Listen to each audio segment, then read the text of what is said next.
Hey guys, Geo here. I've got a somewhat serious topic today to talk about. First off, I just want to say that the reason why we haven't been uploading anything recently is because we're kind of going through a whole channel overhaul, graphical overhaul. Going to be remaking the website. I'm working on new intros, new everything, and we're basically going to be doing a relaunch of the whole thing.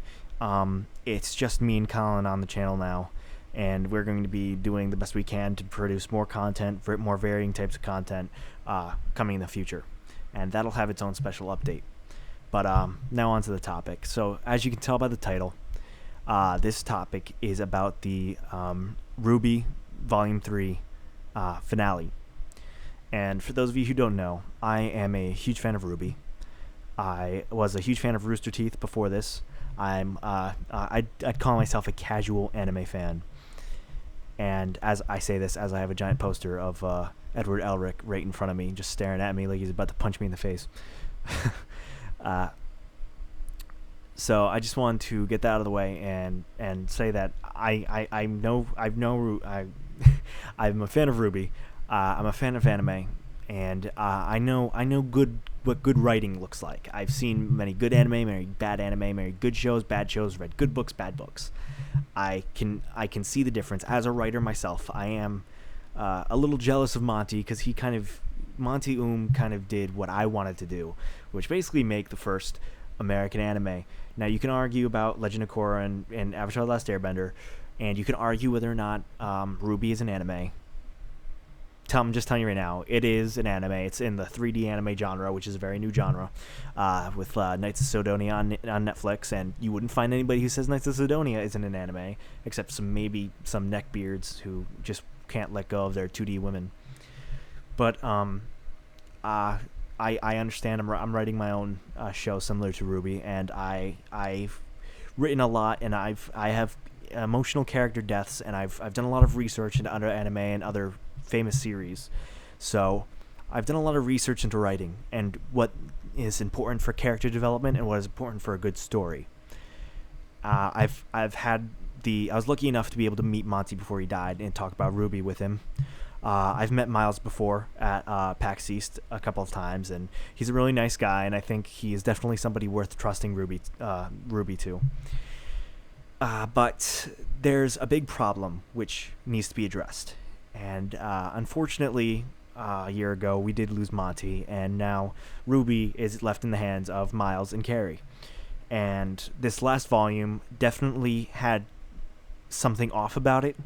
It was missing that sort of Monty touch, which was bound to happen whenever you lose the main writer of a story, the creator of a story. It's going to be a bit different than it would have been if they hadn't left. But other than being off, there were some things that I noticed that some writing aspects of the story, and specifically what this video is mostly going to be about is Pyranikos' death, as well as some of the other things that happened in the story.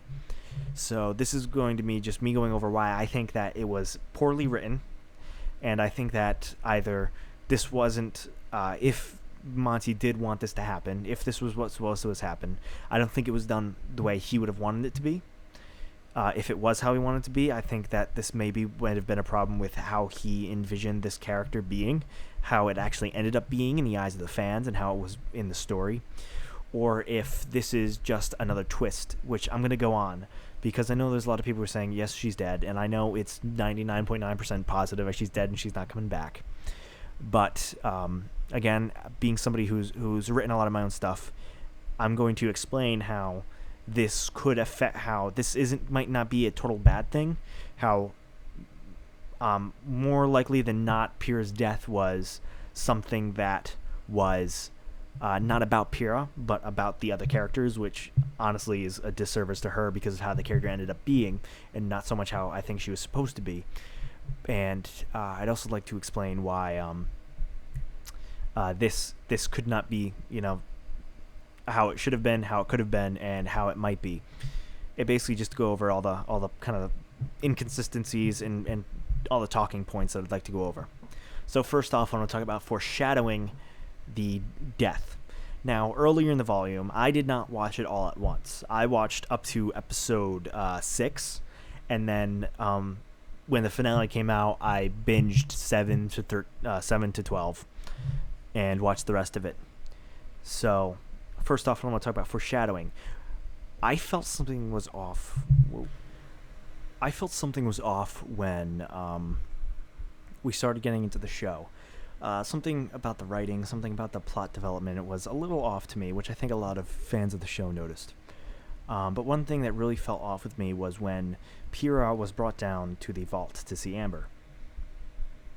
And after that whole speech about how it would change her, it could possibly turn her into a entirely different person, her life would be changed if she decided to do this. And, of course, her being the person she is, she would eventually choose what the right choice was, which, of course, the right thing to do would be to go into the position where you basically sacrifice yourself to take upon this power and be responsible for it so the bad guys don't get it. And something I wanted to touch was basically I felt bad. In my heart kind of sunk during that episode because I believed it was such a hard thing, a hard pill to swallow, not only for the character but for the fans. Like, you are facing losing this character. You are facing this character becoming something entirely new. And this character is something that everybody loved. This character was something that was developing. It was her relationship with Jean and her role in the story was blooming.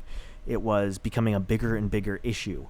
Now, if it was to lead to what eventually happened with her death, or if it was to lead to something else, I don't think any of us are going to know until the next volume comes out. But all I could say is I was not happy with that. I felt like they were taking this character who had probably the best natural character development.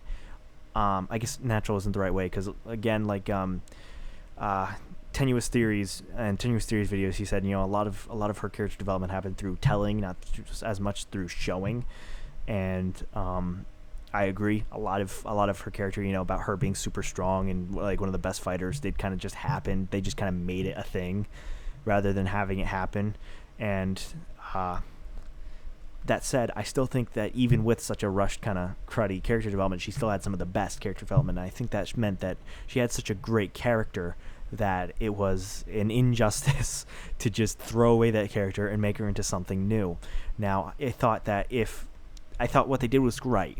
What they did was the correct thing to do, where she went into the machine and it started happening, but it was cut off too soon by the bad guy. I thought that was the best way they could have gone about it. You had the hardship of the decision, the pain of having to go with that decision, and then all of a sudden it doesn't even matter. You made your decision, but now your decision is moot because you just lost your ability to have that. You just lost the whole option to do it. You were about to do it, and then you lost your option to do it. This is it's kind of becoming a trope nowadays with writing. You see it a lot where people make this big hard decision and then it doesn't even matter. Supernatural, for instance, Sam's decision to jump into hell with Satan inside him, and then boom, he's back the next season like, oh hey, how you doing? Of course, there's a whole thing about him not having a soul, but of course, it's Supernatural. They're not gonna have that conflict go for long. But basically, you have this. I think that was the best way they could have gone about it, even if it is kind of becoming a trope. I think it's a great way to develop the character and help people feel better about the character, and have the character really shine brighter, I guess. So I thought that up to that, even though I felt horrible about how they made her have to make this decision, I thought that it was a throwing a wrench into the flow of the story. I like how they did it, and I was happy up to that point. Unfortunately, they instantly ruined it. Now, after they escaped the tower, they're pretty much the last two at this tower. Ozpin is fighting the bad guy who now has the maiden power. And, the first mistake, they didn't make that fight a fight. They made it a quick little show off, and then we're supposed to just assume what happens later. I'm sure if it was because of budget or if it was because of short-sightedness, not enough time, not enough money, but that was a mistake first by not having the battle be shown. Now, it could be that they want to make the battle be like the premiere of the next season, and then it explains what happened to Ozpin, which could be a thing. That could, if they do show the fight, I'll forgive them for not showing the fight in the finale, because I can see that being a cool little plot point, have the fight, kind of like in the beginning of the Twin Towers, how you see the Balrog and Gandalf falling through the empty caves. I think that could be good for them to do with the fight.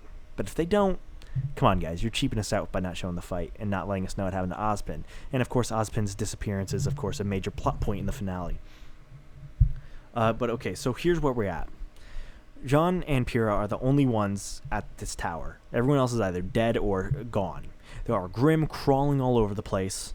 The bad guy is going up to the top of the tower to disable it and completely destroy, basically, the communicational structure of this world. You have this giant fucking dragon causing shit, going crazy. And what does Pyrrha decide to do? Pyrrha decides, instead of knowing, so they figure out that the bad guy's going to destroy the beacon before they can get Crow and the others to come help. Now, this is the first mistake, is making Pyrrha decide that she needs to go fight the bad guy. Because she, out of anybody, knows how powerful the bad guy now is. Alright? Now, the reason why I keep saying bad guy is because, to be honest, I forgot the name. Okay, so we have... She knows Cinder is OP as fuck right now. Okay? She has one of the most powerful...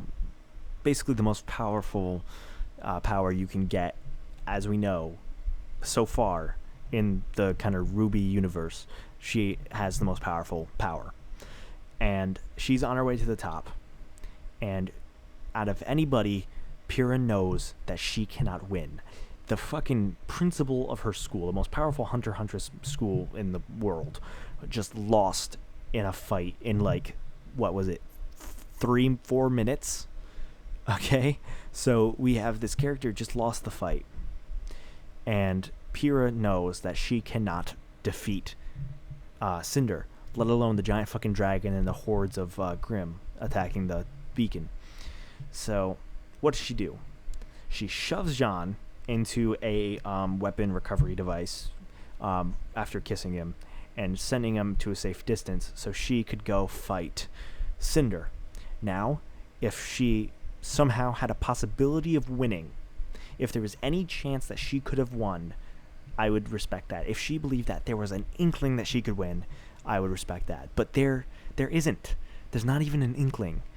Pyrrha is a warrior. She's smart. She makes good battle decisions. And this is the type of decision that I think, in a lot of ways, she's a lot like Aragorn from Lord of the Rings, in which he, like at the end of the Fellowship of the Ring, when Frodo and Sam are off in the boats, Legolas is grabbing the boat. He's like, we can go after him. Aragorn's like, no, guys, sorry.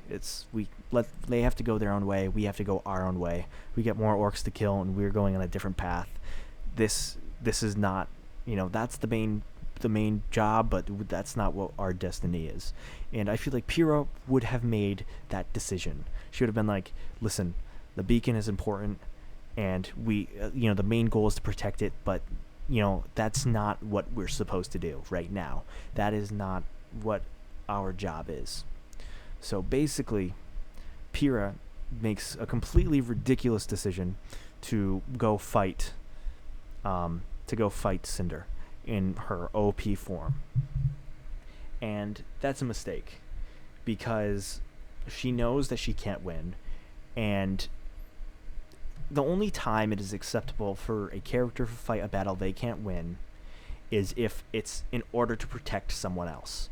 Now, she it doesn't matter if she giving up her life did not save the beacon, and it couldn't have saved the beacon, because it's not something that just giving up your life, it's not like it's being loaded onto a plane and it's going to be taken away. All right, it's not like she's delaying, and that's a big thing. There's nobody left for her to protect at the beacon. There is nobody left for her to protect at the tower. All of her friends were gone. Jean was the last one of her friends in the area. And, all the other people who were warriors, they were all they were all gone. They were all leaving. Ruby was the only one who was still on her way to the top of the tower. So there was nobody she had to protect because everybody else was good. They were good. They had fought their bad guys and they were getting out of there.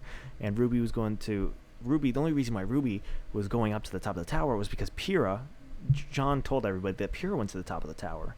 So everybody else was already leaving. Everybody else would have already been gone if it wasn't for her choice to go up and fight. The only reason Ruby endangered herself was because Pyrrha made the dumb decision to try and fight Cinder. So there was no motive. There was no motive for her to do this. One, there was nobody for her to delay. Cinder wasn't trying to attack anybody. She was trying to attack the tower, and everybody was leaving the tower. Everyone knew it was pretty much lost. Ozpin was the only chance they had to protect the beacon, and you could say that, oh, he told her that the most important thing was to protect the beacon. Listen, he lost. They didn't have enough time. Ozpin probably thought he was going to hold her off for longer than he thought he would. If he could have called them miraculously and told them, hey, I know I'm unconscious and I just lost the fight, but yeah, there's no way you're going to be able to get anybody, just leave. Because he knows having their most skilled fighters to fight another day is better than having all their skilled fighters die in a hopeless mission to stop the destruction of a beacon. So her trying to protect her friends there's no point because they were leaving. They were all on their way out. They were all trying to get away. There was nobody for her to protect. There was no way she could have won. There's no way that the beacon would have survived by her giving up her life, because then it got destroyed anyway during the fight. And because of this, her life was basically meaningless. Now, a lot of people are making this about Pyrrha. A lot of it in Tenuous Theory's video, he talks about how she had failed, and this was the only way this death could be acceptable is that she failed, and she felt like dying in battle was the only way she could redeem herself. I have a problem with that, because again, to my Aragorn theory, this is not dying virtuously. This is you throwing your life away because you are prideful in yourself. And Pyrrha isn't somebody who I think has that kind of personality. She cares more about the safety of her friends and the safety of those around her and protecting people than she cares about her own life. And that doesn't translate into giving up her life needlessly. If she thought she could win, and I'm going to say this as hard as I can, she could not have won. There is no way she could have won that battle. She had a Rattata fighting a fucking legendary Pokemon with 1 HP has a greater chance of success than she had winning that battle. She knew this. She was the person who knew this better than almost anybody. The only person who knew that better would have been like Ozpin or Crow, or people who knew about the Maiden powers. She knew she could not win. The only way it's acceptable for her to go to fight if she was protecting someone, or if she knew she couldn't win. There's nobody to protect, everyone was leaving, and there was no way she could have won, which means the death was not about her. Alright? That means that the creators, whether this was Monty's will, or Miles and Carey thinking that it'd work towards the goal of the character, that means her death was meant to push the character development of other characters. As you see at the end of the show, after Ruby wakes up, her father talks about, Crow talks about Silver Eyes and how she has this unique power. And the only way I think they could justify Pyrrha's death was that she was meant to die so that Ruby would awaken this ability, and that something's going to happen to John where his character develops, even though they showed nothing after Ruby woke up. He just kind of stood there awkwardly behind Ruby while she grieved for her mother, which makes no sense, which is another point I'll get to. They used her as a burn character to push forward the development of other characters. And a burn character is, as I just said, a character which dies or is maimed in order to further the development and basically the strength of another character. There's a right way to go about this and a wrong way to go about this, and a majority of the times people go about the wrong way, which makes it completely useless.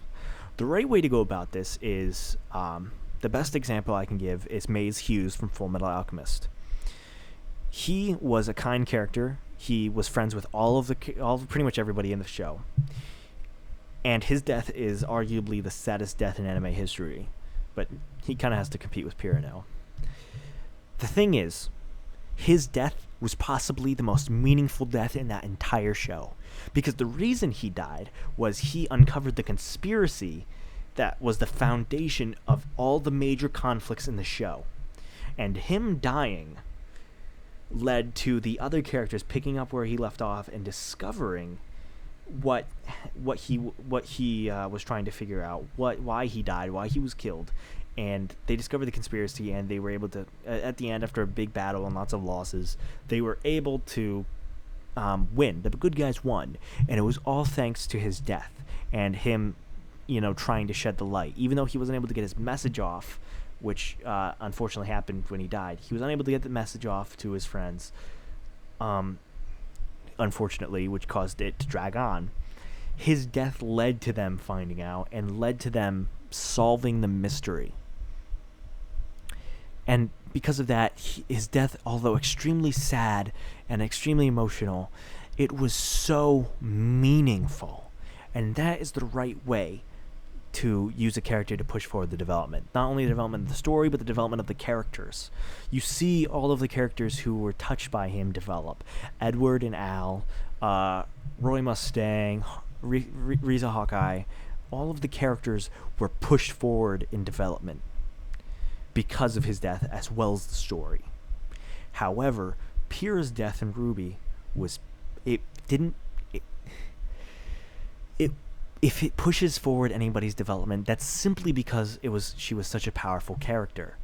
Her other characters being developed should be a side note to the death. It shouldn't be the main reason for the death. Alright? And that's the problem here, is because I think that the reason why they killed her off was to push forward the development of other characters, and that was it. They made her make decisions that did not line up with what she would have normally have made, because they did not care for the character in that way. The character's purpose was to be a character who dies to push forward the development of other characters. And going back to what my previous statement was, about how the character was supposed to be and how they ended up being. So I want to talk about what I think the character was meant to be. Now, the voice actress of Pyrrha did tweet out saying that this was the goal, this was the character's destiny from the beginning. Now, I believe that. I believe Monty intended Pyrrha to die in order to accomplish character development or story development. I can see that. The problem is, the character, how they were meant to be, did not develop in that way. She didn't develop to be a character who you could say, oh well, you could tell she was being set up to be this character. Unlike Mace Hughes in Full Monogamist, after his death and after the end of the show, you can kind of say, okay, he was set up to be that character. He was set up to be the person who dies to develop the story and develop the other characters. However, Pyrrha was not that way. She had her own story being developed. She had her own relationships being developed. She wasn't somebody who was in the back chilling while other characters were off, on the front lines. She was on the front lines with everybody else, developing her character. Alright? Which means that she was not the type of character you use in the same way that people like Mace Hughes are used. She had her own... She was kind of like a... She was kind of like a Riza Hawkeye. I guess if Jean's Roy Mustang, she was kind of Riza Hawkeye. Her development was linked with Jean's, and it was meant to develop to the end of the story the way it did develop. The way it was supposed to develop, I think, was supposed to be more kind of on the back end, her kind of be less of an important character. And because of that, I think that the original intention of her dying to develop the story it no longer fits the character. It no longer fits the story and the plot that was going forward, the character development we had up to this point. It just didn't fit the character. It was an entirely new it was an outdated event that did not fit the current character. If this happened earlier on, then maybe I could see how it was supposed to be a certain way. If her relationship with John didn't develop as much, if it was basically held back a little, and then she died, then I could see her being a you know, kind of that kind of burn character that develops the story in a good way. However, because she was so well developed and so much, you know, moving forward with the rest of the characters, her death did not fit. And that's where I say, if it was Monty's will, if Monty was here with us today, I can assure you, as a fellow writer and someone who understands good writing, I can tell you, I don't think he would have accepted at all how they went about it. And I don't think it fit the character as he meant it to fit. And I think he would have been a clever enough person to realize, especially after all the fan backlash over the death, that this was the step in the wrong direction. And honestly, I could see him I think maybe Ruby's father could have easily have taken this role. Of course, he wasn't nearly as developed. They would have had to rearrange the show so her father got a little more development, and then he was the one who sacrificed himself. Maybe Ruby started fighting Cinder, and then he came in and sacrificed himself to save her. That, I think, would have been the right way to do it. I think a clever writer. I'm not saying Miles and Carrie aren't doing a decent job. I think they're doing the best they can without Monty. But I think a good writer would have been like, okay, basically, Pyrrha doesn't fit the mold of the character we need her to fit anymore, so we need to have another character come and play that role. And I think Ruby's father could have played that role. No offense, Bernie. Don't mean to kill off the character that you voiced for one episode, but it didn't make sense the way it happened. Now, you could have said, oh, well, Pyrrha's a spiritual character, and because of things she said in the past about dying makes you immortal. And I'm not saying that she didn't have to die. I'm not saying that her character wasn't supposed to die. What I'm saying is it happened at the wrong time and in the wrong way for her character. Now, a lot of people are saying, well, Monty said that none of the main 8 characters in Juniper and Ruby were going to die in the first 8 volumes. I couldn't find the source. I can't remember where it's from. I do, however, remember hearing about it and remember hearing an interview with Monty say that. Because it did bring back a memory of me being kind of like, oh, thank God none of those characters I don't have to worry about just characters dying off that early. So I'm not sure what changed for this to happen. But it just, it's hard to say, you know.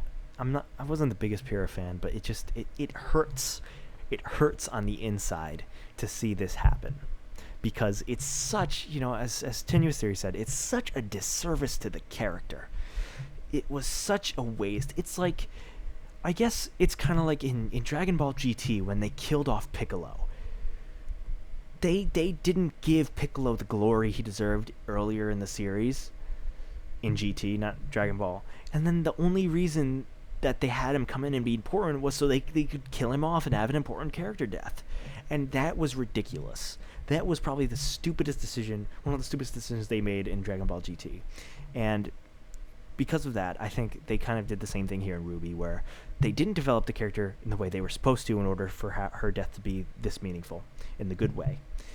But they just decided to go with it. The only reason why they decided to kill her was to cause a big emotional impact and push forward the development of other characters. And that is what's wrong. Now, there are multiple ways despite everything I've said, despite her death being either out of character flaw that they just suddenly threw in, which I highly doubt. She was a very intelligent character that didn't have the type of flaw that would have required her to give her life in the way she did. She didn't have any motive to fight. So it either had to be a character flaw or motive. And here's the thing. The problem is, as a fellow writer, in the story I'm writing, a very important character betrays the main character early on. However, there's a character that kind of replaces that connection later on in the story.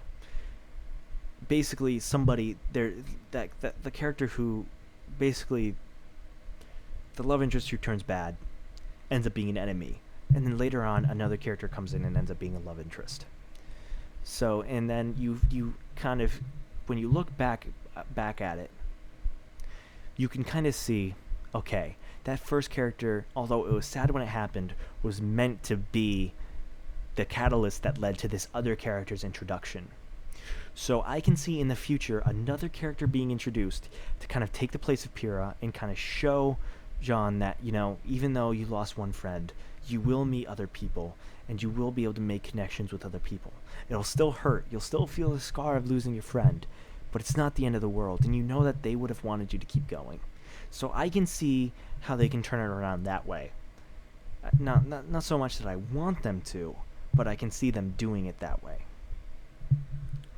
However, again, I don't think that the death of the character, if it was Monty's intention, I don't think that it was meant to happen with the character the way she developed. I think she should have been developed a separate way that would have fit that kind of expectation. But the current development for the character, the current, she had a peg in the fight. She had importance. She had something to live for. She had somebody she cared for, somebody she wanted to keep living for, which to me is like the number one problem. You wouldn't just throw your life away when you have that. A lot of shows do that, where they have a character throw their life away even though they have somebody that they care about. It makes no sense. It's not realistic. You can say, oh, it's fantasy. No, you have to keep a certain realism with how people work. And that kind of segues me to my next point. I'm going to keep talking about Pyrrha later on. But first, I want to go back to my favorite character, Yang. As we all know, Yang lost her arm. Now, Yang's my favorite character. I have a lot of respect for Yang, mostly because I feel like my personality and her personality kind of line up. I'm kind of a hot-headed, cocky type of person with kind of like the power to back it up. Not to be, I know, modest, right? But that for me, that's why a lot of the ways I connect with the certain characters, because I can relate to that character. It did not fit her character the way she reacted after losing her arm. The ending after Pyrrha's death, I think, was handled horribly. I think, like Tenuous Theory said, they should have had it like fade to white and then that be the end, like roll credits. Not have the whole waking up in bed, losing her memory, and all that bullshit with going to the grave and then going on a journey. I think Yang waking up and being all emo was not how the character should have handled that loss. Yang is an upbeat person who, even when she's going through pain and loss, she keeps on a smile in order to keep her friends from being demotivated. She's the type of person who puts her own feelings aside in order to keep her friends from becoming sad. And I guess her and Pyrrha kind of have that in common. Pyrrha even more so than Yang, but her being so depressed and so upset,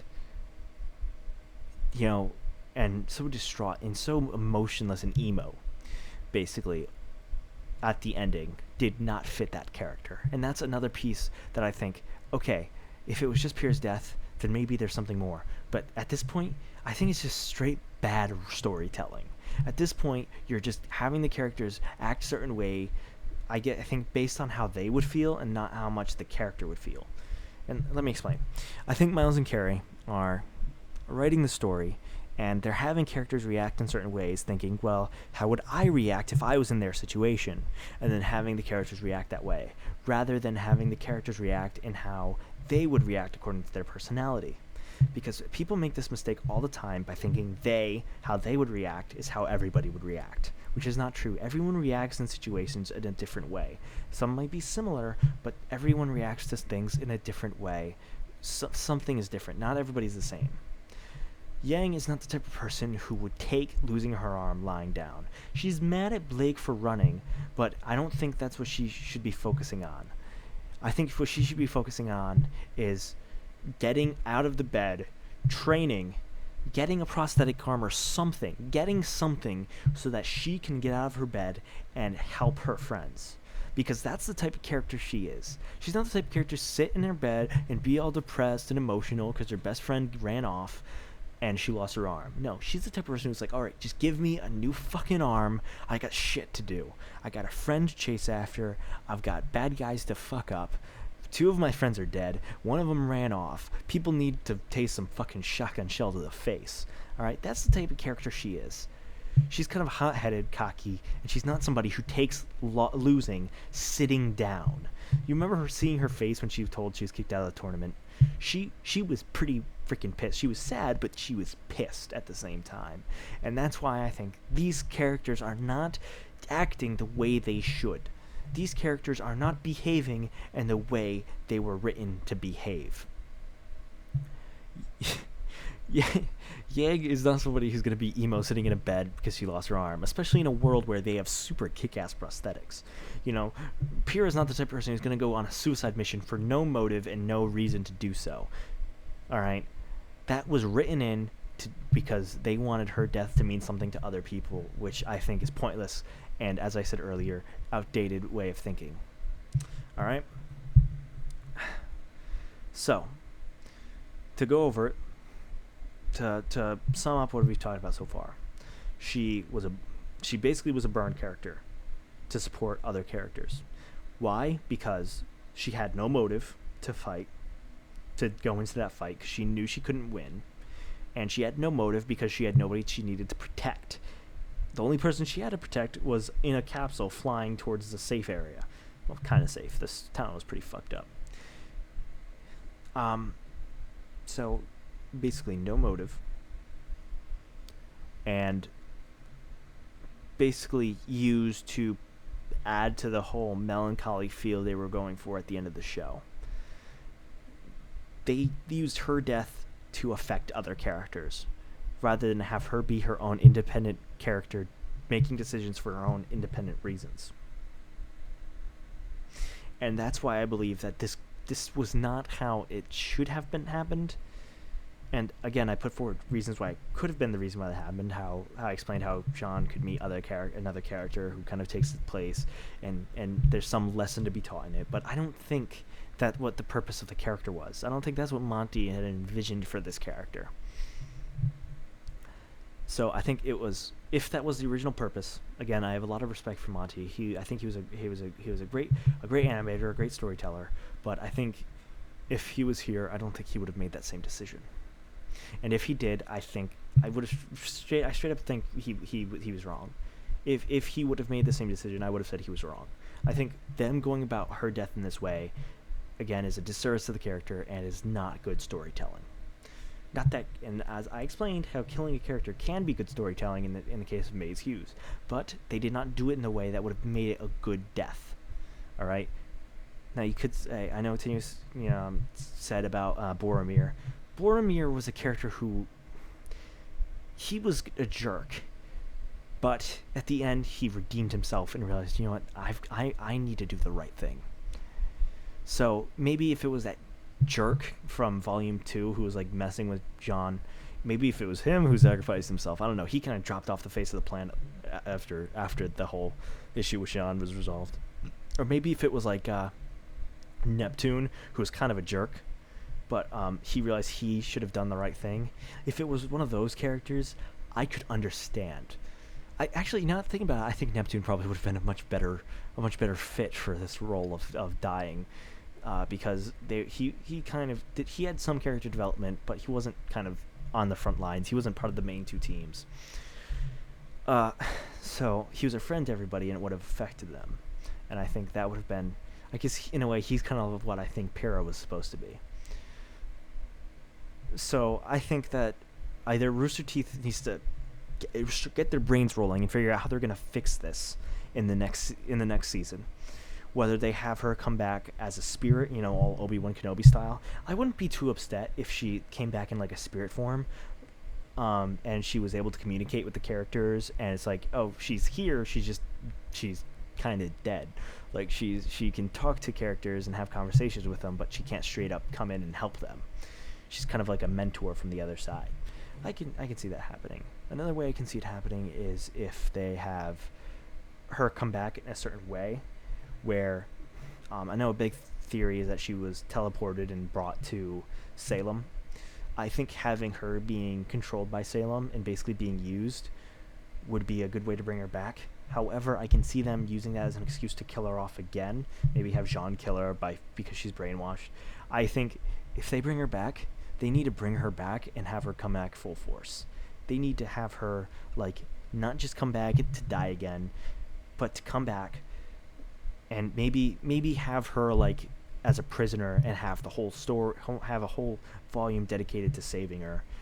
And then basically maybe have somebody on the team who was sent to save her get captured themselves, and then her feeling guilty and having to go and save them. You know, some way. You need to, I think that's the best thing for them to do right now is to make the death have a meaning and not in a dumb, corny retcon way. And you can do that by both leaving the character dead and having the character bring back. Personally, I would like to see the character come back because I think that they wasted one of their best characters. This character should not have stayed dead. This character in my opinion, should not stay dead. This character shouldn't have died in the first place. I think it was a waste of the character, and I think the community feedback might help tell people, Carrie and Miles, listen, guys, you messed up on this one. You guys got to admit it. You guys got to come out and say, we messed up. All right?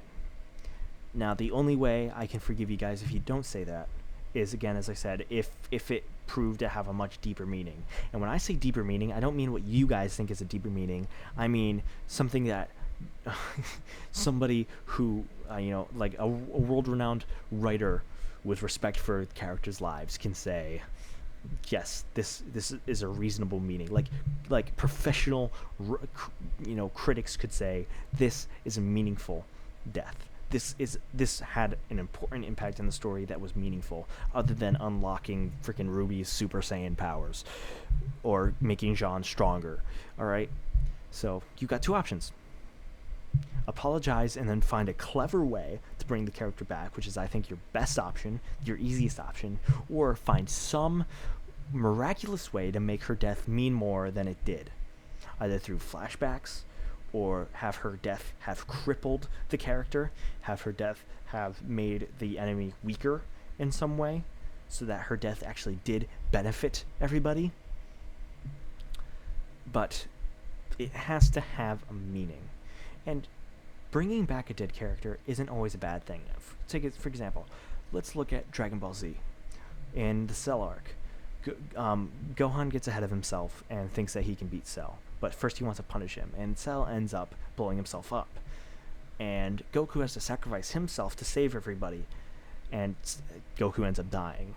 However, that had a very positive impact and made Gohan understand an important lesson. And he ended up defeating Cell after Cell came back. And what they did was, later on, they had Goku come back, and a new enemy appeared, and they made Goku's coming back part of the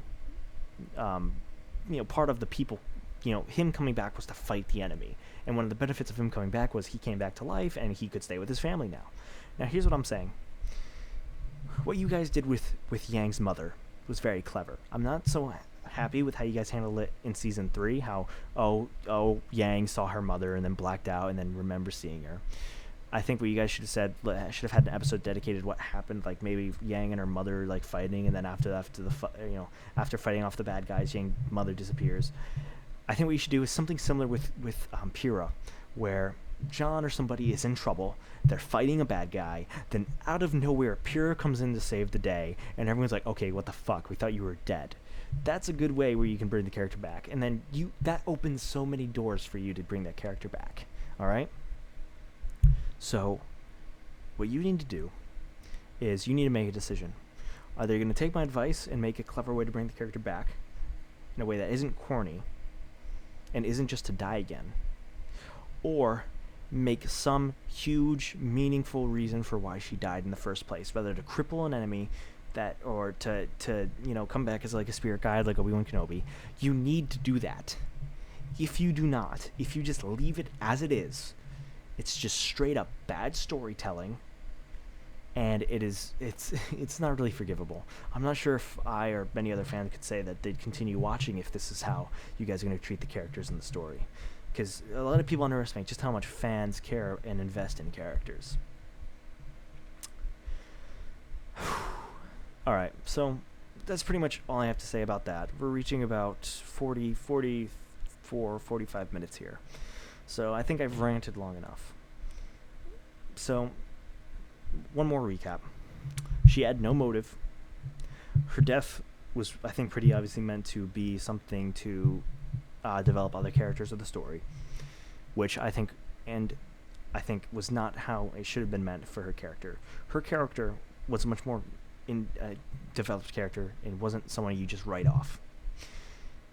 I think the writing for all the characters, like I said when I hit about Yang and her arm and how she handled it, I think the writing is not fitting the characters. I think Miles and Carrie are trying to fit the reactions of the characters to how they would feel. And I think that you guys need to fix this in Volume 4. Do not ignore the fan backlash.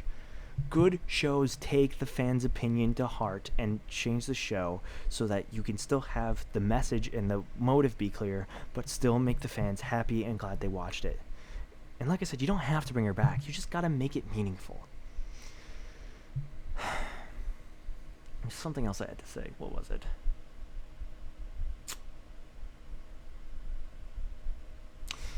I might make another response video. A tenuous series. If you watch this video, feel free to make a comment talking about some of the things I said. Feel free, guys, to make reply videos your own, talking about how you think happened. Miles, Carey, if you're watching this, I still support you guys.